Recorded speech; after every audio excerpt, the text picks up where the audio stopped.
에스겔 성전. 솔로몬 왕이 죽은 후 나라가 분열되었고 북이스라엘 왕국은 주전 722년에 아수르에게 멸망을 당하였으며 남유다 왕국은 주전 586년에 바벨론에게 멸망을 당하였습니다. 바벨론의 침략으로 솔로몬 성전은 완전히 파괴되었고 많은 백성이 포로로 끌려갔습니다. 왕하 25장 8절에서 11절 말씀. 주전 573년에 하나님께서는 바벨론의 포로로 끌려와 있는 에스겔 선지자에게 새 성전의 이상을 보여주셨습니다. 에스겔 40장 1절에서 4절.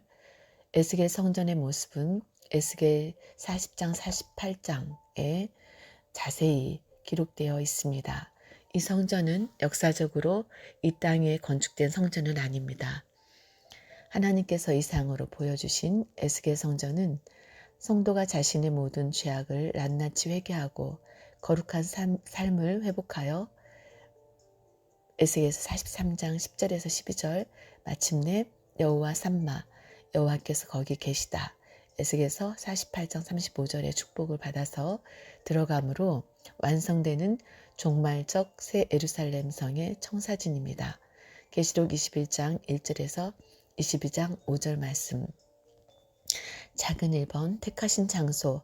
하나님께서 에스겔 성전의 이상을 보여주신 장소는 이스라엘 땅 극히 높은 산이었습니다. 에스겔 40장 2절에서 하나님의 이상 중에 나를 데리고 그 땅에 이르러 나를 극히 높은 산 위에 내려놓으시는데 거기서 나무로 향하여 성읍 형상 같은 것이 있더라 라고 말씀하고 있습니다. 이 산은 하나님께서 택하신 장소로 세상과 구별하신 장소입니다.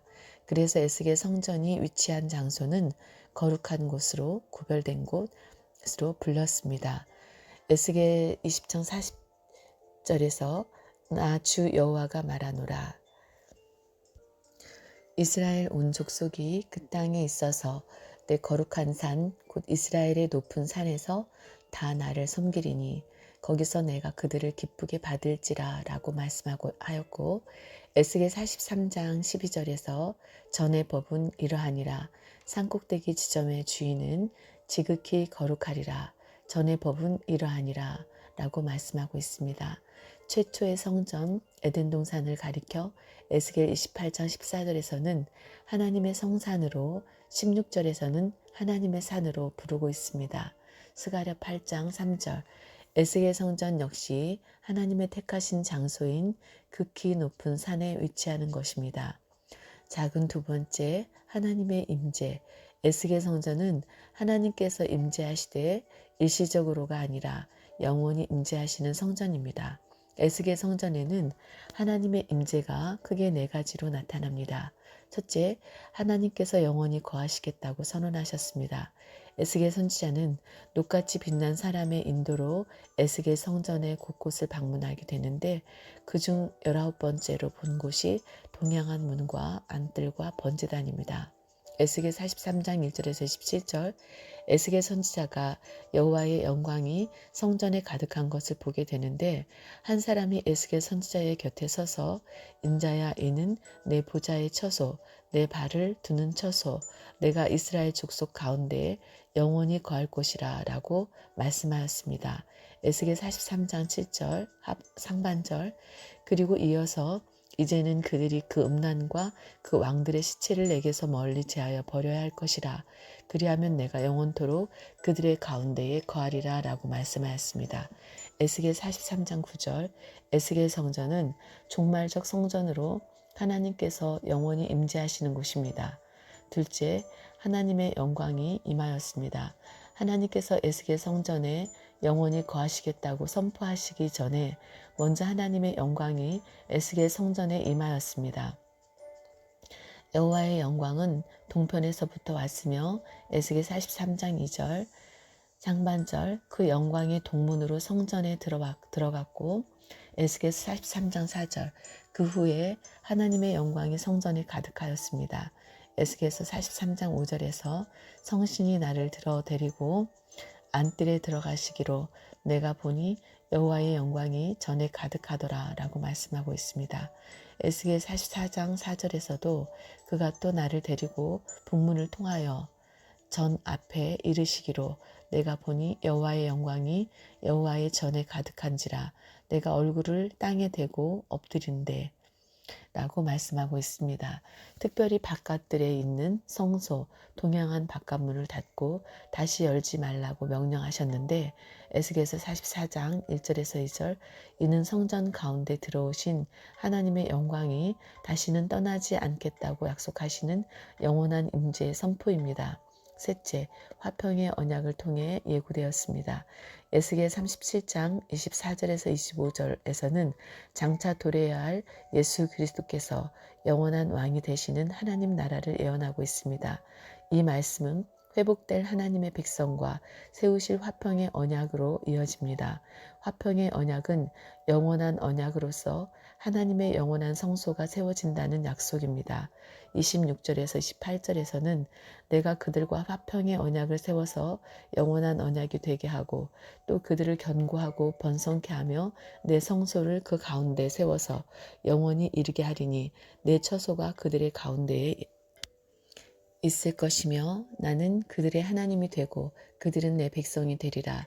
내 성소가 영원토록 그들의 가운데에 있으리니 열국이 나를 이스라엘을 거룩케 하는 여호와인 줄 알리라 하셨다 하라. 라는 말씀을 통해 하나님께서 이 성전에 영원토록 임재하시며 그 결과 하나님과 그 백성의 관계가 온전해질 것을 말씀하셨습니다. 넷째, 여호와 삼마의 선포를 통해 나타났습니다. 에스겔 성전에 대한 마지막 계시의 내용이자 에스겔서의 마지막 구절은 에스겔 48장 35절인데 이 구절은 그 사면의 도합이 1만 8천 척이라 그날 후로는 그 성읍의 이름을 여호와 삼마라 하리라 라고 끝을 맺고 있습니다. 여기 여호와 삼마는 히브리어 에호바 샴마로 여호와께서 거기 계시다라는 뜻입니다. 이 또한 하나님의 임재를 나타내고 있습니다. 그런데 여호와 삼마가 선포된 장소는 성읍이었습니다. 하나님께서는 에스겔 성전에 계실 뿐만 아니라 더 나아가 이스라엘 백성이 거주하는 성읍에도 계신다는 것입니다. 이는 하나님의 임재가 성전에서 성읍으로 확산되는 것을 보여준 것으로 에레미야 선지자의 예언에도 나타납니다. 에레미야 3장 17절에서 그때의 예루살렘이 여호와의 보좌로 일컬음이 되며 열방이 그리로 모이리니 곧 여호와의 이름으로 인하여 예루살렘에 모이고 다시는 그들의 악한 마음에 광팍한 대로 행치 아니할 것이며 라고 말씀하고 있습니다. 예루살렘 전체가 하나님의 보좌가 된다는 말씀입니다. 하나님의 임재가 성전에서 성읍 전체로 확산되는 것은 장차 예수 그리스도를 통하여 하나님의 나라가 전 세계로 확장될 것을 보여주는 것입니다. 작은 세 번째 제사장, 에스겔 성전의 제사장에게는 성전과 제단을 수직하는 사명이 있습니다. 에스겔 40장 45절에서 성전을 수직하는 제사장이라고 말씀하였고 46절에서는 제단을 수직하는 제사장이라고 말씀하고 있습니다. 또한 제사장은 백성에게 거룩한 것과 속된 것의 구별을 가르쳐야 합니다. 에스겔 44장 23절에서 내 백성에게 거룩한 것과 속된 것의 구별을 가르치며 부정한 것과 정한 것을 분별하게 할 것이며 라고 말씀하고 있습니다. 특히 사독계열의 제사장들은 끝까지 직분을 지킴으로 영원한 제사장으로 인정받았습니다. 에스겔서 48장 11절, 에스겔 44장 15절에서 16절에서 이스라엘 족속이 그릇하여 나를 떠날 때에 사독의 자손 레위 사람 제사장들은 내 성소의 직분을 지켰은즉 그들은 내게 가까이 나와 수종을 들 때에 들되 내 앞에 서서 기름과 피를 내게 드릴지니라. 나 주 여호와의 말이니라. 그들이 내 성소에 들어오며 또 내 상에 가까이 나와 내게 수종들어 나의 맡긴 직분을 지키되 라고 말씀하고 있습니다. 차독은 히브리어 차도크로 의로움이라는 뜻입니다. 참된 의는 예수 그리스도의 십자가 대속으로 주어집니다.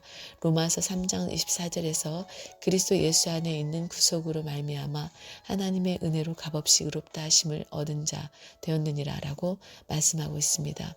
그러므로 예수의 십자가 보혈로 구속받은 제사장이 새 성전의 영원한 제사장이 되는 것입니다. 계시록 1장 5절에서 6절, 5장 9절에서 10절. 네 번째 제사, 제물. 에스겔 45장 18절에서 16장 15절에서는 에스겔 성전에서 드려질 제사에 대하여 말씀하고 있습니다. 이 가운데 가장 많은 분량을 차지하는 제사가 유월절 제사입니다. 이는 애굽에서 종살이하던 이스라엘의 조상들이 유월절을 지키고 무교절에 해방되었듯이 지금 이스라엘 백성이 바벨론에서 포로가 되어 있다 할지라도 반드시 해방될 것을 보여줍니다. 출애굽기 12장 11절에서 14절, 17절, 민수기 33장 3절, 장막 성전에서 유월절과 무교절 기간에 드려지는 번제에는 매일 숫송아지 2마리와 순양 1마리와 일련된 순양 7마리를 모두 흠없는 것으로 드려야 했습니다. 민수기 28장 19절. 그런데 에스겔 성전에서 유월절 기간에 드려지는 번제는 매일 숫송아지 7마리와 순양 7마리를 흠없는 것으로 드려야 합니다. 에스겔 45장 23절. 번제 외에도 장막 성전에서 드려진 유월절 제물의 양보다 에스겔 성전에서 드려지는 유월절 제물의 양이 훨씬 많은 것은 종말적 새 성전에서 누리는 하나님의 은혜가 훨씬 풍성할 것을 나타냅니다. 민수기 18장 20절에서 21절, 에스겔 45장 24절, 에스겔 20장 1절에서 39절에서 볼 때 이스라엘이 애굽 종살이, 출애굽과 광야 시대, 그리고 가나안 정착과 사사 시대와 왕정 시대를 지나며 범죄함으로 바벨론에 끌려간 사실을 회고하고 있습니다. 이어서 40장에서 44절, 40절에서 44절에서는 하나님께서 반드시 택한 백성을 다시 언약의 땅 가나안으로 돌아오게 해주실 것을 약속하시면서 그때의 제물을 요구하실 것을 말씀하고 있습니다. 40절에서 나 주 여호와가 말하노라. 이스라엘 온 족속이 그 땅에 있어서 내 거룩한 산 곧 이스라엘의 높은 산에서 다 나를 섬기리니 거기서 내가 그들을 기쁘게 받을지라. 거기서 너희 애물과 너희 천신하는 첫 열매와 너희 모든 성물을 요구하리라 라고 말씀하고 있습니다. 하나님께서는 먼저 회복된 하나님의 백성을 기쁘게 받으시고 그들에게 예물과 첫 예물과 성물을 요구하신다는 것입니다. 이 말씀은 1차적으로 이스라엘 백성이 바벨론에서 교환했을 때 성전이 재건되고 제사가 회복되면서 부분적으로 성취되었지만 예수 그리스도를 통해 구속사가 완성되는 날 완전히 이루어질 것입니다. 에스겔서 43장 10절에서 12절. 그때 하나님께서 기쁘게 받으시는 자들이 영원한 하나님의 집에서 자신을 온전히 거룩한 산 제사로 드리게 될 것입니다. 로마서 12장 1절 말씀. 오늘은 에스겔 성전에 대해서 자세히 알아보았습니다. 오늘도 하나님의 은혜 가운데 믿음으로 승리하는 복된 날 되시기를 주님의 이름으로 축원합니다. 이 목사였습니다.